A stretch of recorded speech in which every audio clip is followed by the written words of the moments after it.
Salut les bien-aimés en Christ, j'espère que vous allez très bien partout où vous êtes sur la terre en train de nous suivre sur notre chaîne YouTube. Nous bénissons le Seigneur pour la grâce qu'il nous a accordée. Nous sommes encore bien réveillés aujourd'hui, en bonne santé, pour continuer par partager les ressources, tout ce que Dieu a mis à notre cœur. Je suis là particulièrement aujourd'hui pour nous entretenir un peu avec, dans le domaine entrepreneurial, mais je vais essayer de parler de l'entrepreneurial et la Bible. On vérifie voir si l'entrepreneurial est biblique. Donc c'est très important que les chrétiens travaillent. Je suis Christ Noutépé Adjivon, consultant et missionnaire. Je suis dans le domaine de formation. Donc nous voyageons de ville en ville, de village en village. Nous encadrons l'église, nous encadrons les pasteurs dans le domaine entrepreneurial et dans la formation aussi biblique. Donc nous avons constaté que beaucoup de chrétiens ne travaillent pas et ne font pas d'activités génératrices de revenus. Et nous avons toujours des alibis, nous avons toujours des excuses. Nous sommes là encore sur la chaîne pour pouvoir exhorter, pour pouvoir conseiller, pour pouvoir booster les uns et les autres à comprendre, à avoir un mental renouvelé dans le domaine du travail. C'est pour cela que nous lions l'entrepreneuriat et la Bible. Donc notre objectif, c'est de relever l'Église de la crise financière. Nous sommes en train de combattre la pauvreté dans nos églises. Nous voulons relever l'Église de cette situation qui ne nous permet pas, c'est ce qui fait que notre adoration n'est pas aussi équilibrée. D'accord? Donc nous combattons le chômage. Un chrétien ne doit pas être au chômage, ne doit pas dire j'ai fini les études, j'ai un diplôme, mais seulement je ne travaille pas. En réalité, l'emploi se crée, l'emploi ne se cherche pas. Donc nous nous sommes mis ce fardeau à cœur pour pouvoir booster la vie des gens, apporter l'éclaircissement dans le domaine du travail, accompagner surtout pour que l'Église puisse se lever de ce domaine de non-emploi et commencer par s'autosuffire financièrement. Donc, nous avons constaté, après plusieurs années d'analyse, que lorsque nous voyons un peu la situation de l'Église aujourd'hui, l'Église occupe presque la dernière place sur les autres organisations du monde. Parce que l'Église aussi, c'est une organisation, mais c'est une organisation de Dieu. D'accord? Mais les statistiques prouvent que nous sommes presque à la dernière place financièrement. Or, c'est l'Église qui représente l'immense richesse de Dieu sur la terre. Si nous devons, Dieu veut se révéler, nous pouvons démontrer ce que Dieu est en réalité. C'est l'Église qui est le canal approprié. Mais nous rendons compte que l'Église a un problème très sérieux, c'est le problème des finances. C'est pour ça que nous voulons relever l'Église, nous voulons sortir l'Église de cette dimension de bas niveau pour que notre vie spirituelle et notre vie sociale soient équilibrées. Donc nous avons constaté que l'Église est presque à la dernière place. C'est pour cela que nous sommes mis à cœur pour pouvoir aider les uns les autres à relever ce défi-là. Il ne suffit pas seulement de prier. La prière fait ce qu'elle doit faire. Le jeûne aussi fait ce qu'il doit faire. Mais tant que nous n'allons pas au travail, tant que nous ne mettons pas la main à la pâte, le domaine financier restera toujours un souci. Parce que nous constatons que la foi même des chrétiens, il y a des gens même qui fonctionnent avec une mauvaise foi. Les choses sont mal interprétées dans nos communautés, en telle sorte que les gens ont perdu beaucoup d'années à tourner en rond sans rien faire et prétendent que Dieu va faire un miracle un jour. Nous adorons un Dieu de miracles, certes, mais à certains moments, il va falloir que nous mettons la main à la pâte. Et nous devons être conscients que la manne a cessé de tomber. Nous devons travailler pour pouvoir nous en sortir. Quand nous travaillons, nous offrons à Dieu une plateforme pour que Dieu puisse rebondir là-dessus et nous bénir en retour. Donc tout chrétien doit aller travailler.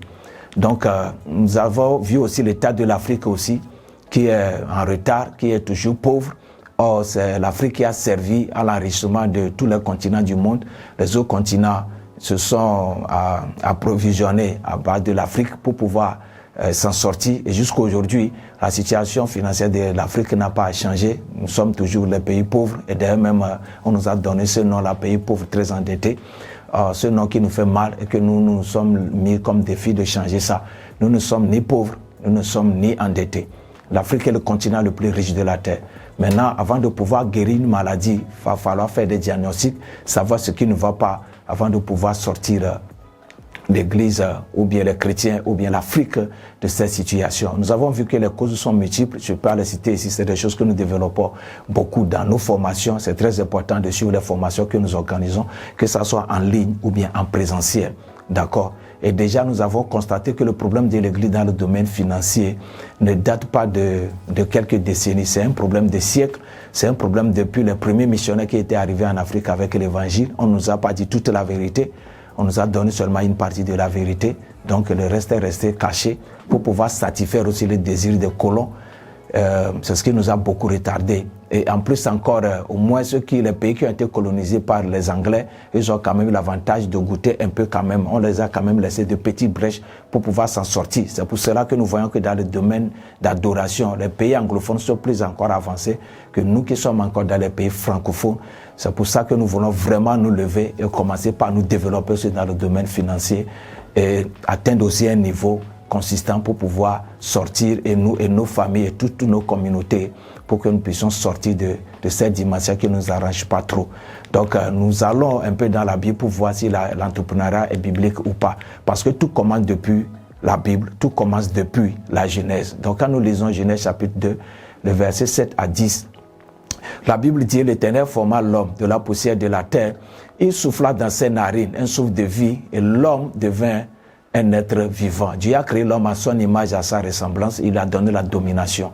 Puis Dieu planta un jardin en Éden, du côté de l'Orient, et il mit l'homme qu'il avait formé. L'Éternel Dieu fit pousser du sol les arbres de toute espèce agréables à voir et bonnes à manger, et l'arbre de la vie au milieu du jardin, et l'arbre de la connaissance du bien et du mal. Un fleuve sortait d'Éden pour arroser le jardin, et là il se divisait en 4 bras. Les versets 15 et 16. L'Éternel Dieu prit l'homme et le plaça dans le jardin d'Éden pour le cultiver et pour le garder. L'entrepreneuriat est à 100% biblique, et l'entrepreneuriat a commencé avec le monde. Ni un blanc, ni un noir, ni personne d'entre nous n'a créé le domaine du travail. Dieu a créé le monde avec le travail. Et Dieu même d'ailleurs, il est le premier entrepreneur. Donc l'homme étant conçu selon l'image de Dieu, selon la ressemblance de Dieu, est doté déjà de cette capacité. Malheureusement, la Bible nous appartient, nous les chrétiens, mais malheureusement, nous ne travaillons pas. Nous avons beaucoup de gens qui dorment, qui tournent en rond dans nos églises, qui ne font rien comme activité, mais qui attendent la bénédiction, qui jeûnent, qui prient que Dieu bénisse. Dieu ne peut pas bénir dans un vide. Si nous considérons la bénédiction comme une pluie, par exemple, quand la pluie tombe, et qu'on n'a pas mis une graine dans le sol, c'est les herbes qui vont pousser. Donc nous sommes en train de gaspiller la bénédiction de l'Éternel, qui est une pluie que nous appelons chaque jour, que nous faisons descendre chaque jour à travers nos prières. Donc cultiver et garder le jardin veut dire entreprendre. L'entrepreneuriat est né de la Bible, est né de la parole de Dieu. Et l'homme est né pour travailler. Avant que notre adoration soit complète, avant que notre adoration soit équilibrée, nous avons besoin de travailler. Donc Dieu a placé l'homme dans le jardin pour pouvoir l'entretenir. Dieu donna cet ordre à l'homme que tu pourras manger de tous les arbres du jardin. Parce que l'homme a travaillé, il pourra jouir des fruits du jardin. Très important. Donc je suis juste là aujourd'hui pour vous conseiller, les chrétiens qui me suivent un peu partout sur la terre, à retourner au travail, à se réveiller de ce domaine de chômage. L'État est là. L'État peut faire seulement ce qu'il peut faire. L'État ne peut pas donner d'emploi à tout le monde. Les chrétiens doivent changer de mentalité. Quand il n'y a pas d'emploi, quand l'État ne nous donne pas du travail, il va falloir que nous-mêmes nous créons. Il y a tellement d'emplois, il y a tellement de domaines d'activité où tout le monde peut s'en sortir. Donc nous voulons réveiller le mental du chrétien. Nous voulons que chaque chrétien s'autosuffise aujourd'hui financièrement. Mais ça ne vient pas par magie. Jésus ne fait pas de magie. Jésus est le Dieu de multiplication, mais il ne fait pas de magie. Quand il voulait nourrir 5000 personnes, 5000 hommes, sans compter les femmes et les enfants, Jésus a demandé aux disciples de les nourrir. Il leur a demandé qu'avez-vous? Et ils n'avaient rien. C'est une maman qui a donné 5 pains et 2 poissons à son petit garçon, qui était aussi au milieu de la foule, que Dieu a béni. Jésus a rendu grâce, Jésus a béni, et cela s'est multiplié, et 5000 ont mangé. Mais Jésus n'a pas fait de magie. Jésus n'a pas fait apparaître la nourriture de nulle part. Donc c'est sur le peu que nous avons déjà que Jésus peut multiplier. Donc présentons à Dieu une activité avant d'aller prier, pour que lui envoie la pluie de la bénédiction, pour que de rien, ou bien de rien du tout, nous puissions devenir maintenant des héros, des gens dynamiques et puissants à la gloire de notre Seigneur. Donc si ce que j'ai partagé avec vous vous a plu, touchez les liens, partagez aussi les liens avec d'autres personnes pour qu'ils puissent suivre et encourager nous à liker tout ce que nous avons sur notre chaîne YouTube, pour continuer par glorifier notre Seigneur Jésus-Christ et partager aussi les formations que nous donnons aussi avec d'autres personnes. Nous sommes au numéro plus 228 99 49 00 54 ou bien suivez-nous sur notre page YouTube, sur notre chaîne YouTube et notre page Facebook. Nous sommes sur les réseaux sociaux, le IE Consulting.